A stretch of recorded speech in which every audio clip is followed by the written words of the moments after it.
The movie begins with Galtoon, a seemingly ordinary young man working as an intern bodyguard for a wealthy businessman. Honestly, he doesn't look like your typical bodyguard. No bulky build, not very tall, just 150 centimeters. But fate had a little favor for him. His friend Xiao was the chief of security at the same businessman's company.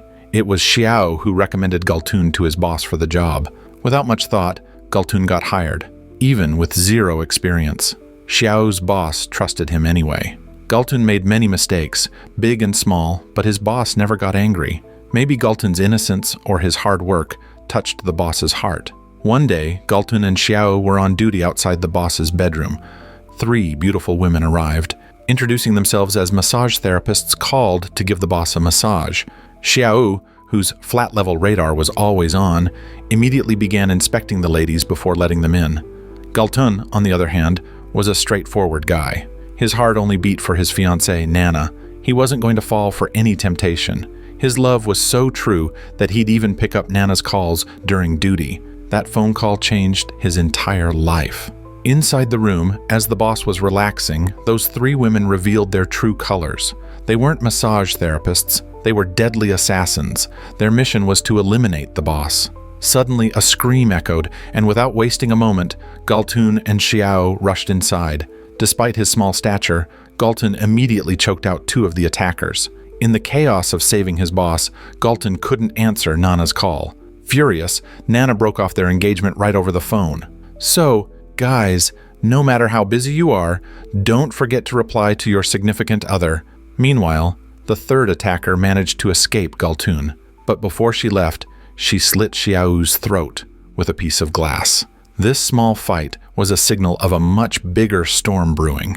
On another front, Nana was about to fall into more trouble. A gang was planning her kidnapping and was closing in on her. But here, Galtoon was fighting the gang to save his boss. He had no time at all to talk to Nana, but one thing was clear, even at 150 centimeters, he had kicked everyone's butt. Afterward, Galtoon safely took his boss to the parking lot. There, they planned their escape. But at that moment, Galtoon received devastating news. Nana had been kidnapped by those gang members. Galtoon had only one decision: save Nana at all costs. Without wasting time, he set off to find out where Nana had been taken. After a short search, he learned that Nana was last seen near a hotel. Galtoon immediately went to the hotel and saw 2 police officers questioning some people, the witnesses to the kidnapping. Galtoon quietly stood to the side, listening. Suddenly, a lady police officer, Yi, approached him. Seeing the bloodstains on Galtoon's shirt, she became suspicious. Before Ye could ask him any questions, her partner arrived, but Galtoon, without saying a word, used his martial arts skills to disarm both of them and escaped.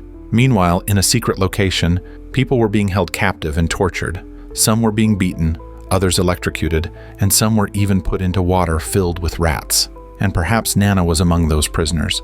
But the biggest shock came when it was revealed that the mastermind behind all this was none other than Nana's own friend, Leah. From the beginning, Leah had a different plan. She had painted a dream for Nana of meeting a rich and handsome boy, but her real intention was to betray Nana. Her plan was to sell the beautiful and innocent girl into human trafficking, believing Nana's pretty face would fetch a high price. After this, Leah took Nana and a few other girls to a room where the man who had planned all this was waiting. His name was Gui Yu, a ruthless and cunning man whose job was to kidnap and sell girls. Everyone was seated in the room. There were many fruits on the table. Gui Yu told them they could eat the fruits, but afterward, they would have to entertain him. He also promised that those who complied would be spared further torture. Fearing further torment, Nana decided she would dance to please him. Meanwhile, the gang leader, Chofei, was enjoying his dinner while interrogating 3 undercover police officers who had infiltrated his territory. Without hesitation, he brutally killed them. In the meantime, Galtoon was frustrated, failing to find Nana. Lost in thought, he was desperate to find his fiancée and wanted to locate her quickly. He devised a clever plan. He approached a beggar, bought his clothes for some money, and then disguised himself as a beggar, pretending to sleep on the roadside. But unexpectedly, while he was sleeping, some people drugged and kidnapped Galtoon. When he woke up, he found himself locked in a cell, his hands tied.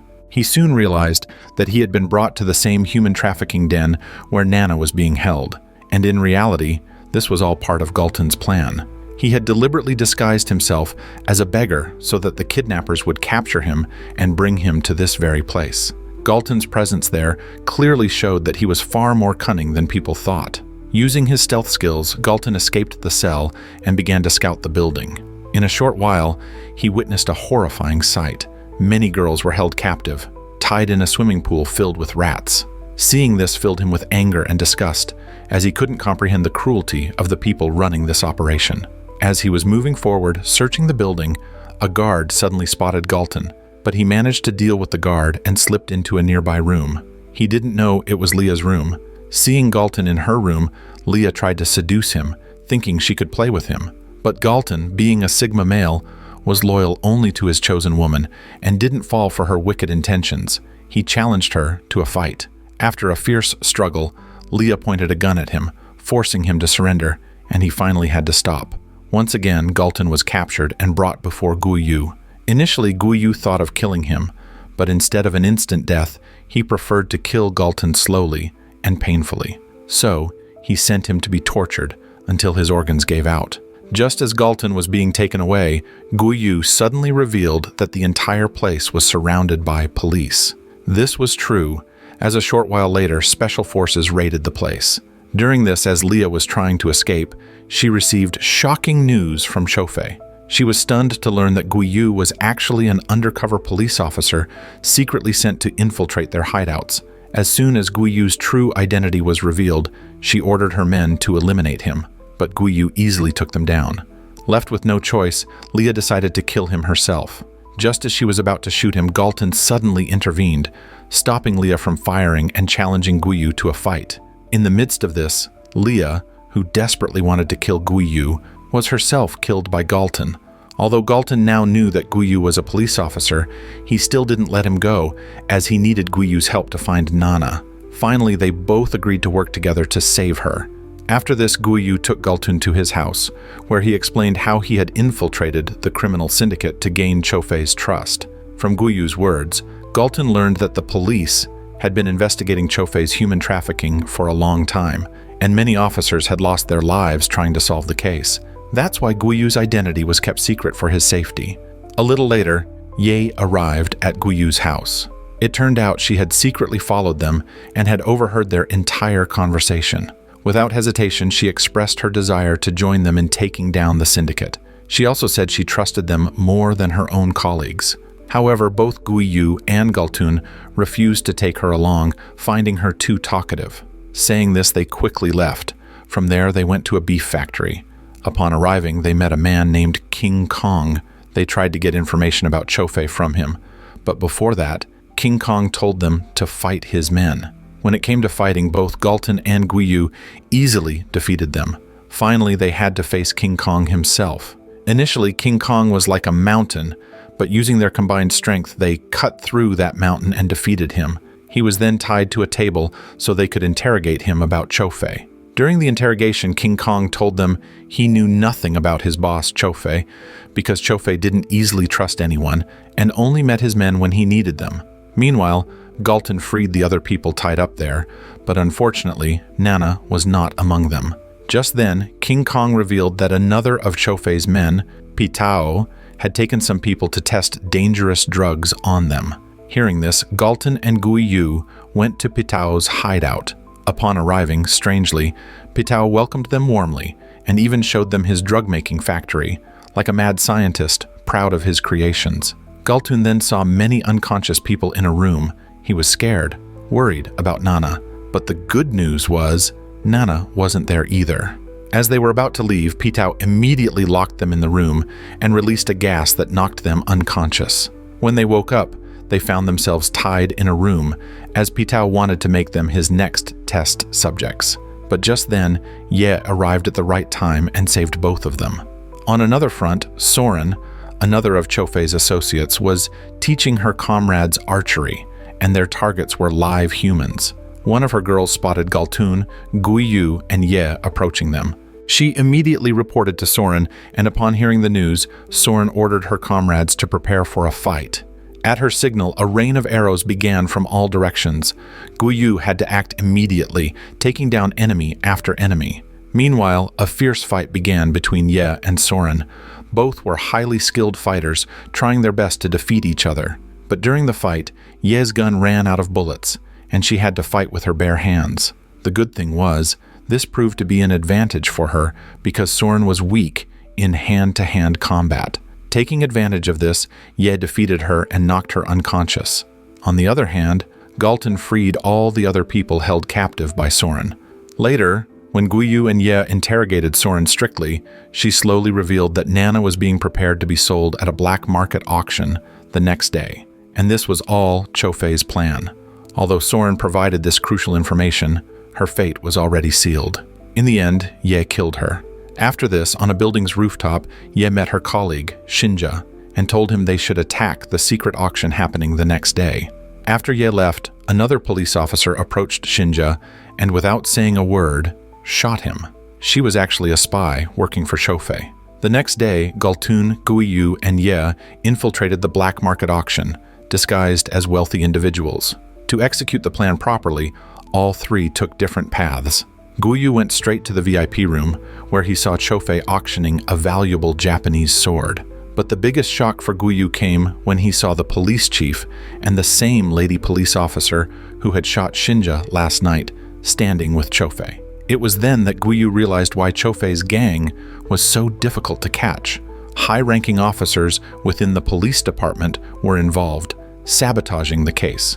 Though the police were supposedly doing their job correctly, they were talking when Chofei got angry at the police chief's nonsense.